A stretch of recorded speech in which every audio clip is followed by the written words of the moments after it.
Hello అండి, అందరికీ నమస్తే. ఈరోజు నేను తమిళనాడులో ఉన్న తిరుకరుకావూర్ గర్భరక్షాంబికాదేవి టెంపుల్కి వచ్చానండి. ఇక్కడ పార్వతీదేవి గర్భరక్షాంబికాయేగా వెలిసిందండి. 7 అడుగుల ఎత్తులో కంచిపట్టు చీరలో ఎంతో అందంగా అమ్మవారు ఉంటుంది.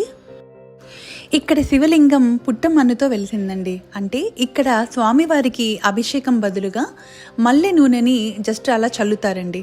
అదే స్వామివారికి రోజు అభిషేకం.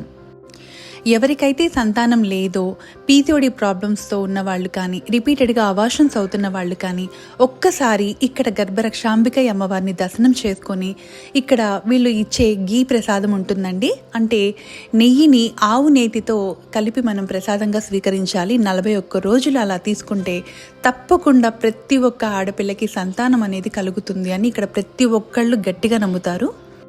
ఇక్కడ గుళ్ళోనే ఎంతోమంది ఆడవాళ్ళు శ్రీమంతాలు కూడా చేసుకుంటున్నారండి. నాకైతే చాలా హ్యాపీగా అనిపించింది చూస్తే. పిల్లలు లేని ఆడవాళ్ళు తప్పకుండా ఒక్కసారి ఈ అమ్మవారిని దర్శనం చేసుకోండి.